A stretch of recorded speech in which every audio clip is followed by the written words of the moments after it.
to Malaysia by his employer, and he arrived on 1st July 2013, and then he returned permanently to Singapore on 31st December 2013. So with the period that he stayed from 1st July to 31st December, will he be a resident? Will he be a resident? Yes. Because 182 days is half year, fair enough. Now it's very simple. This is some more the back half. The back half is longer. The first half is the shorter. Okay. Now, so July, August, September, October, November, December. Okay, is 184. So definitely he's a resident. All right, no issue.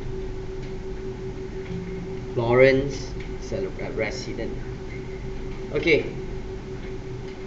He will be given 2 months terminal leave for the months of January and February 2014. Now, he'll be given 2 months terminal leave for January, February 2014. So the 2 months terminal leave. Now, this seems to bring us into a situation of section 25(6). Because he's leaving the country in 2013, and then he's not coming back permanently, fair enough. So that means he will become a non-resident. And then you notice in the questions we mentioned that after he left the country, he will be receiving a leave pay. And when you receive a leave pay, then there will be a treatment on how you should deal with the leave pay. Okay. Now we have to read on to further confirm that whether is it true we're talking about 25(6). Okay. Now, so during his stay in Malaysia, Lawrence received various income. Okay. He was paid a monthly salary of 15,000, meal allowance 600, and entertainment allowance 18,000. Now, meal allowance got exemption, huh? Yes, huh? Okay. This is exempted. Now he incurred 19,006 to entertain client. So, what's so special about that? You entertain client means you claim deduction, right? Huh? So this is what we learned before. Okay. So Lawrence incurred 19,600 to entertain client. This is deduction. So I highlight first. We're gonna claim this later.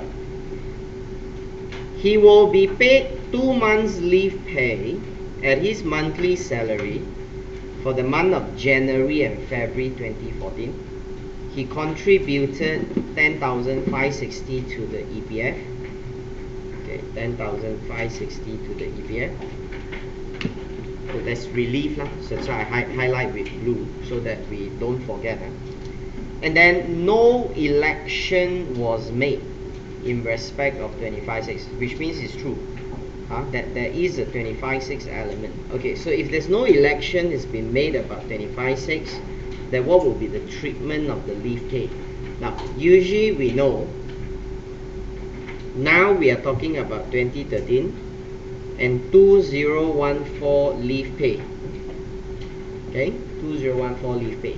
Now, this 2014 leave pay, you either tax them in 2014, because it belongs to 2014. You either tax them in 2014 or you tax them in 2013, because this is the year that you're going to leave the country. That means you're going to finish it. So that's why we will tax it early.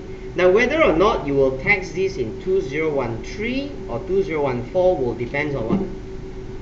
Yeah, will depends on whether you write in to request the Director General to ignore, not to apply 25(6). So that's why if 25(6)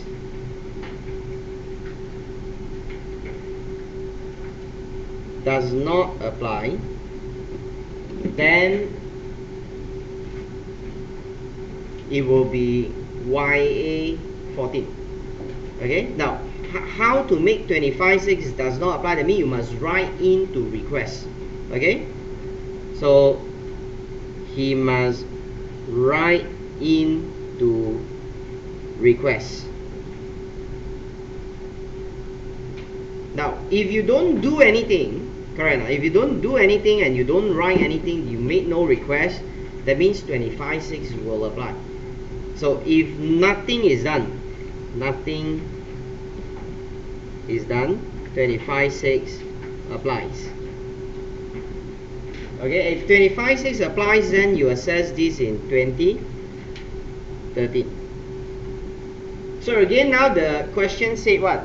There's no election being made. That means you didn't do anything. So if you didn't do anything, then the leave pay of 2014 you must tax in 2013.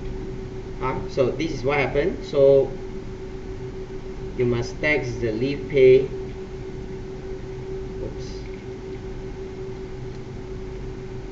In 2013.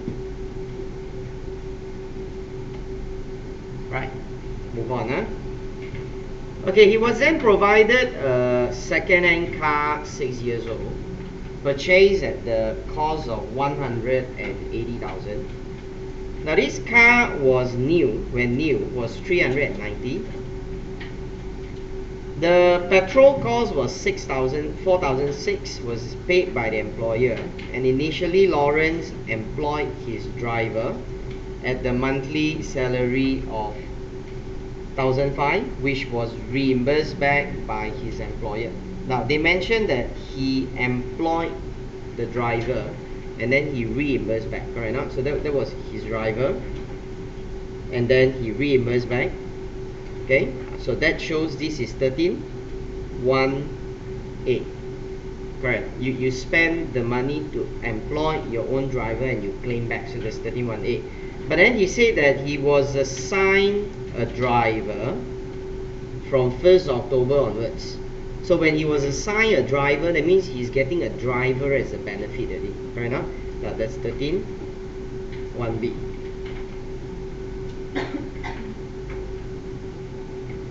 Okay?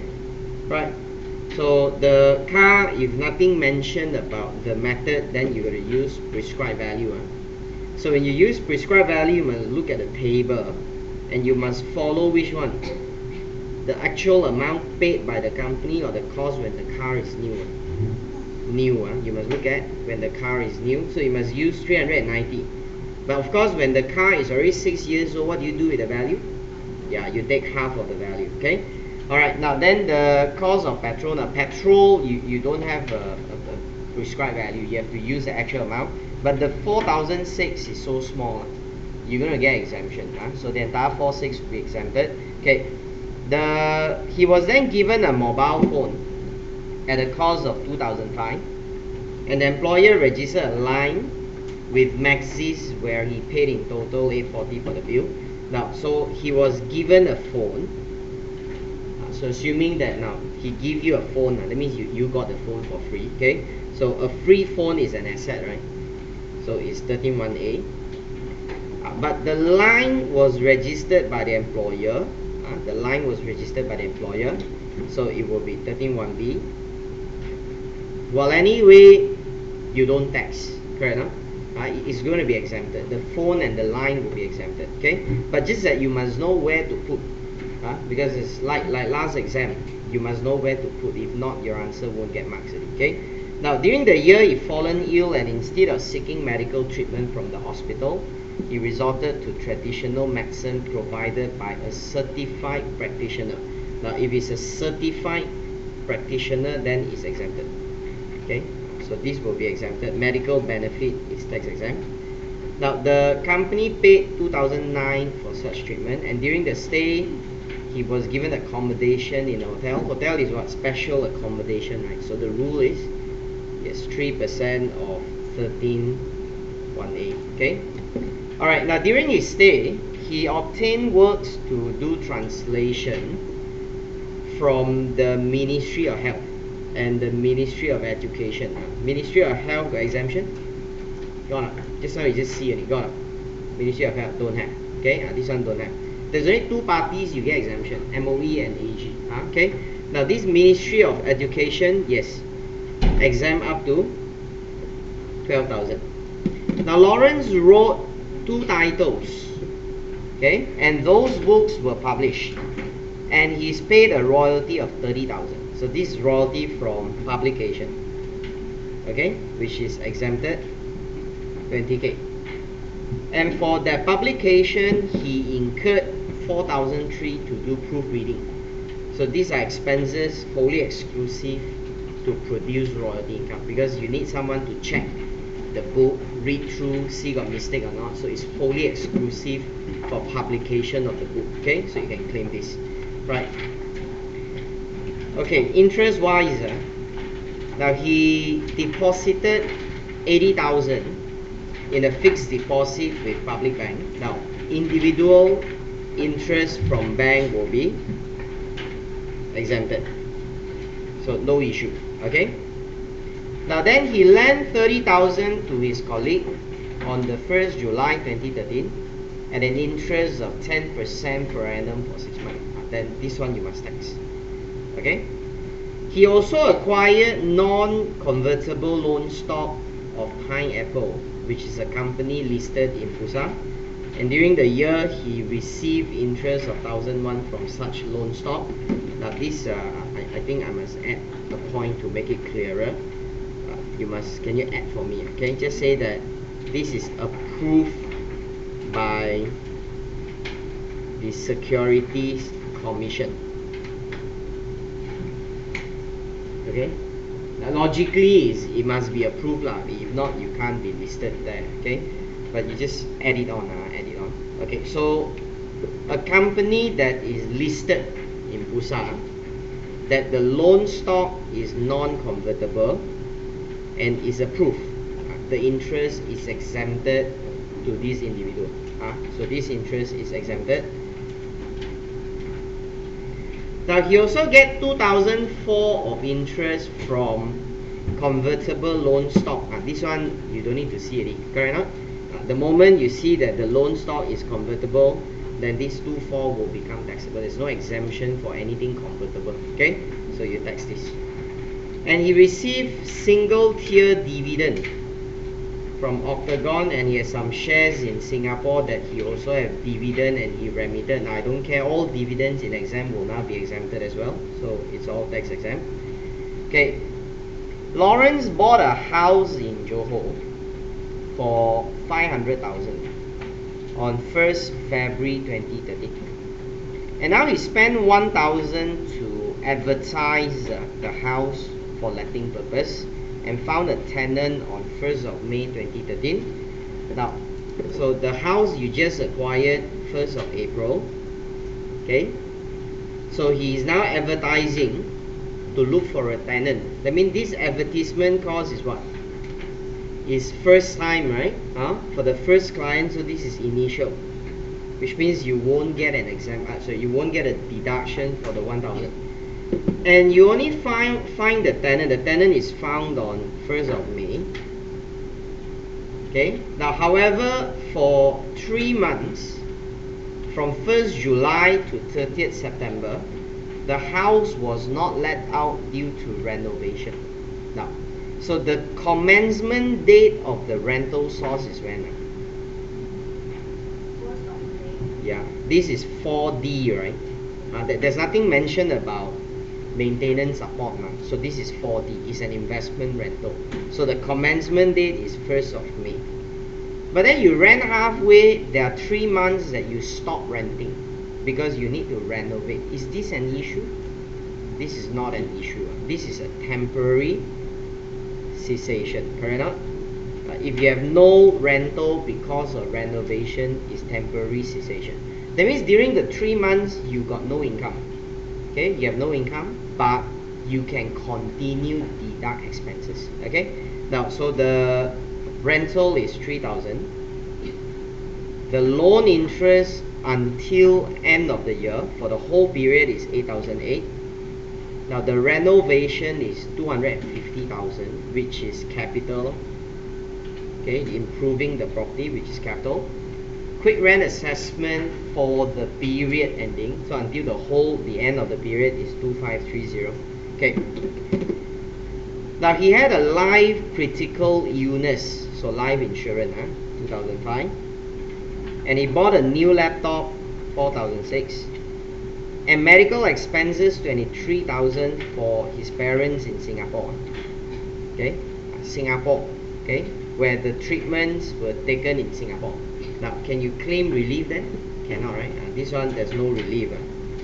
Because expenses for medical purpose for parents, you must be in Malaysia, that the parents must also be resident. So in that case, you won't qualify. Okay, so these are all the details that we have run through. Right, let's try work out the answer.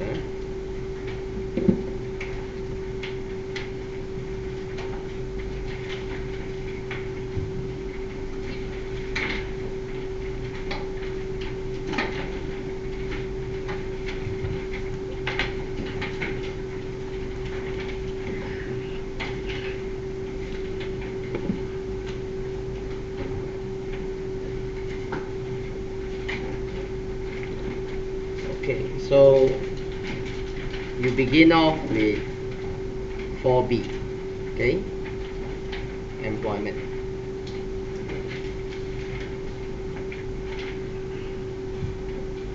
And what must you do when you start with employment? You must arrange your income into what section? 13.1a, yes, 13.1a, 13.1b, and 13.1c.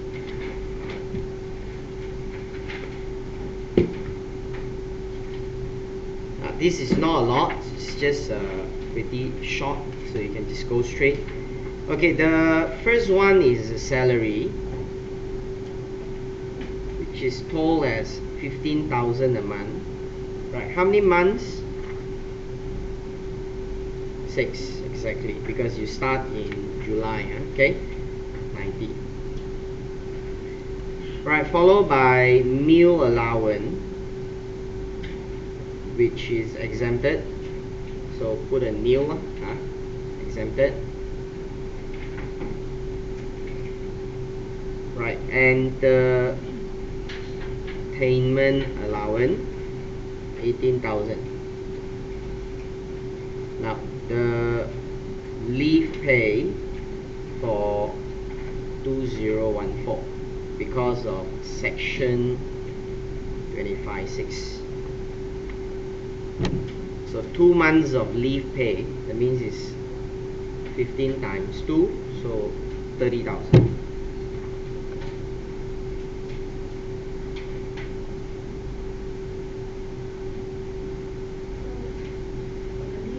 If yes, nothing will be taxable in the year you leave. you leave Yes, or immediately. yes. But if you Do something. do something, You write in. how you will come back on next year. So No, you don't need to come back. You just write in. Then the assessment is in the following year. Then how the income tax assess you if you are not coming back? They can always take an advance tax first. I can tax you first. I can ask you to pay tax first. Then you go back. So no difference as nothing. Got the tax rate. Oh. Because the following year you are not a resident, so the tax rate could be different. Your timing could be an issue because now you're a resident, you tax now, your rate could be better. But next year you are not coming back, you are not a resident, the rate could be higher. So what is the benefit for this person who write in? To write in to defer. Yeah. And Okay, maybe your income is very high, so high that you exceeded the maximum amount. Then you find that the rate has no difference because now also you get maximum, then also you get maximum, but you might want to increase the income so that you can get more donation deduction because your donation is based on aggregate. So that's why end of the day there could be a lot of issue here and there that may affect the amount, but you must compute. You compute and compare, then you know the difference. Okay, you might see a difference. Okay, now so the leave pay will be assessed here. Okay, now you leave some lines. We still see there's a few more issues that will fall into 13.1a. So you just leave lines. Now 13.1b. Okay, now for 13.1b we have the card. Okay, now you gotta use the PV table. It's in the question. Just turn to the front page. So I gave you a sample question paper from last round. Okay, so you can see the car value, right? So based on the cost when new, which is 390, the car has a PV of 21250. Okay, the car has a PV of 21250. Can find out? Huh?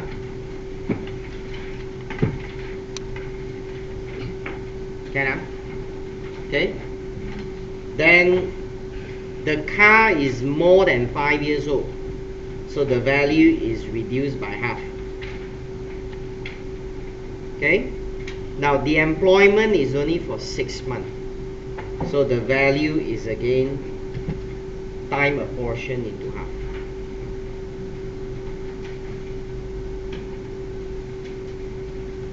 Okay, so 5312. Okay, the petrol value is 4006. Exemption is full until 6K, so you have left with nothing to tax. Now the driver salary reimbursed. So this is your driver. Now you claim back the amount. Okay, so the amount is 1005 for how many months? Initially is until September, so 7, 8, 9, 3 months. Okay, for 3 months. 7, 8, 9. All right. Then from October onwards, the company give you a driver. This is a benefit. So what's the prescribed value for driver? 600 per month, right? And that's for 3 months. So again, class, you forgot the PV, then just look back into the question paper. It's there, it's there. So don't have to like keep thinking what amount and then you simply try. Just look at the question paper. It's there. Okay. Now, so the driver is 3 months, 3 months. Right, then that he has a phone, a mobile phone. The phone given to him, which is tax exempt. But the company registered a line. Okay, so the phone line, which is also tax exempt, okay, is registered under the employer. That's why it's a benefit. Alright, then the medical benefit is also an exempt benefit, nil. Okay, so I've done all of it. So we only left with 13.1c.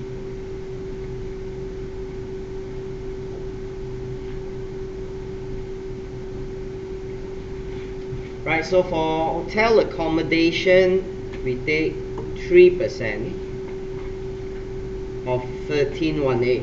Now, what's your 1a? So just cast your 1a figure.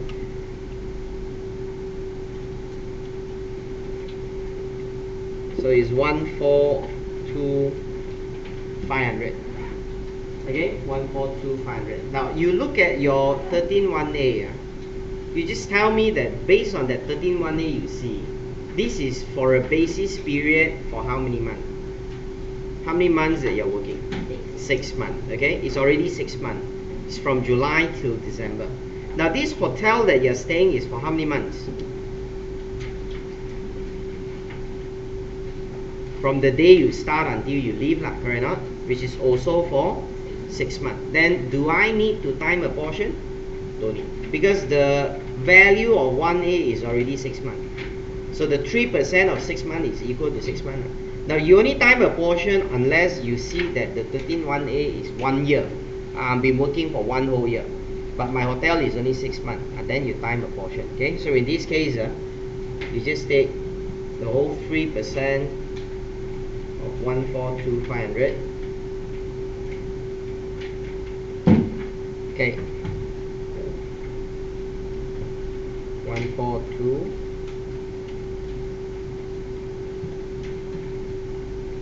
153,887. Now what is this?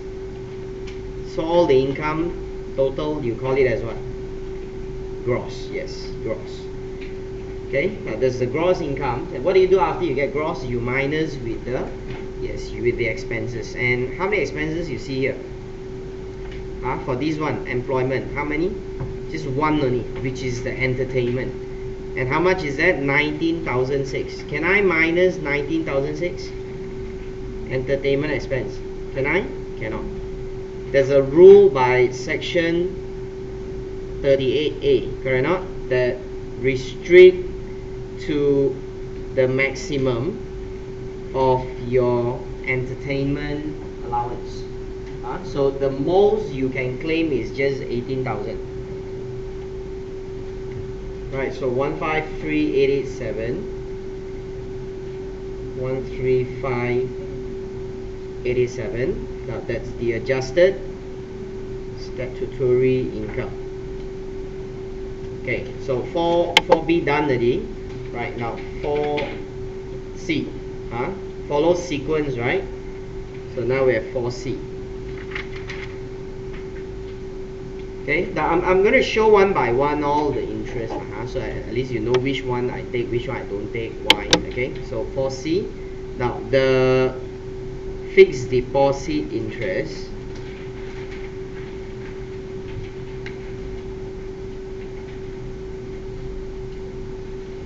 is tax exempt. Okay,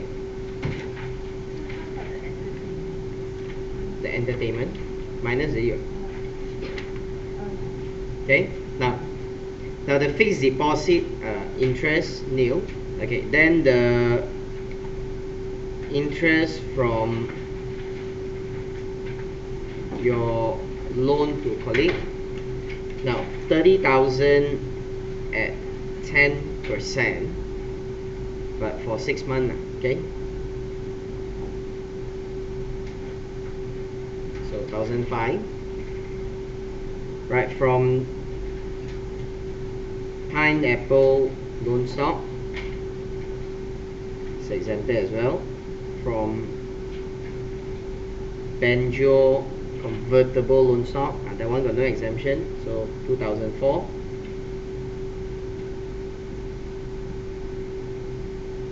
Right, then 4C dividend. Okay, all dividends tax exempt.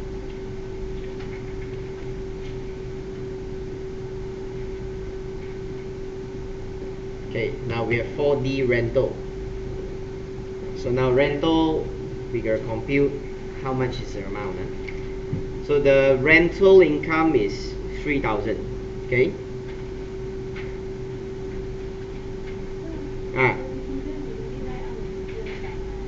All exempted. From who? But it's the same. It's only dividend. Okay. So here I list down because there's a difference. But dividend don't need because it's all the same. All dividend, all exempt. Okay. Now, the rental income is 3,000. How many months do you multiply? 6. Sure, 6.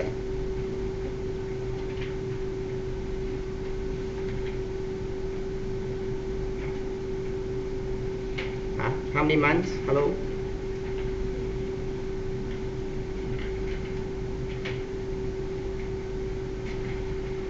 How many months of rental? 5. Correct, not 5. 5, 6. 5, 6. Then 7, 8, 9 don't have. So 5, 6, 10, 11, 12. So only 5 months. And be careful if you have advanced rental. Because 4D, if you have advanced rental, you tax or not? Yes, you tax. And you tax advanced rental, you must claim deduction for the advanced rental. So you be very careful, okay? Right, so in this case, we have 15,000. Okay, my expenses why advertisement. Now this is initial. So new. Okay, then followed by the loan interest. Now the amount is 8,008 for the entire period ending 31st December. Period ending because you start 1st of February. That means it's not from January, it's not for the whole year. Okay, so that means we only take how many months? How many out of 12? Sorry? 7? 7 ah? Is it 7? 8. 8 ah? You start 1st of May ah? 1st of May 吗？12减5啊？你从5月开始啊，12减4啊，不是减5啊？呀啊 ，OK。So we have 5, 8, 6, 6. Okay, 8 out of 11. Sorry, see, I made a mistake. The whole period 11 months. 6,004. Okay, it's not for 12 months. Sorry, for 11 months. Okay, renovation is capital. The reason for 11 months is it because this house was bought in February. February. We usually take the date you buy. The quick rent also, they say for period ending until 31st December. So that means it's based on 11 months.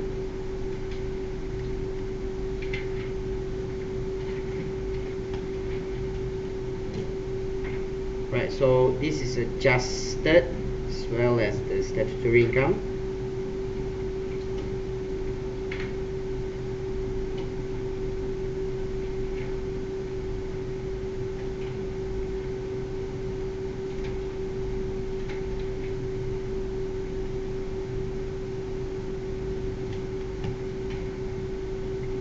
Okay. Any more? It's one more, right? The royalty. So the royalty from translation fee for the Ministry of Health, there's no exemption. Translation for Ministry of Education. Now 12,000 exemption means the whole thing becomes exempted.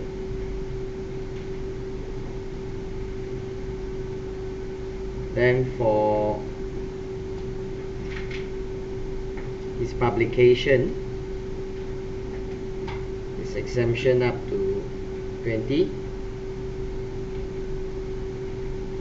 So the total royalty net of exemption is 15,600. Now we have expenses, the proof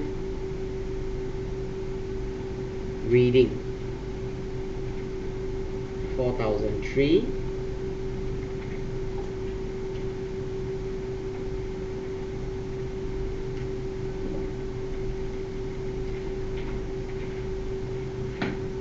So 11,300. Alright, now that's it. So cast all these figures and you get the total as what?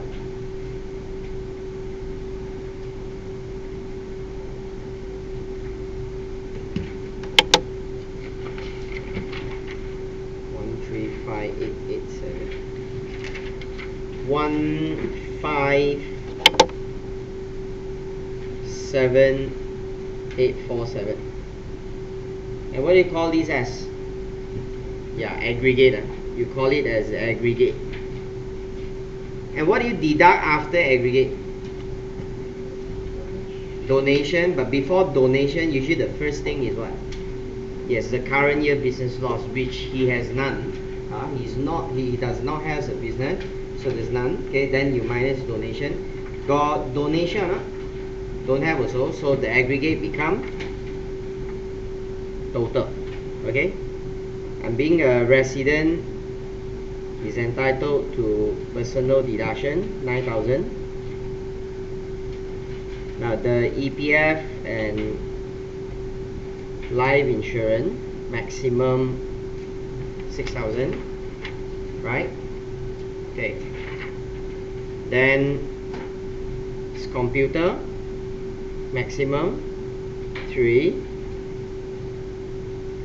Then the medical expenses for parent does not qualify. Okay, that's it, right? Anything I missed? No, huh?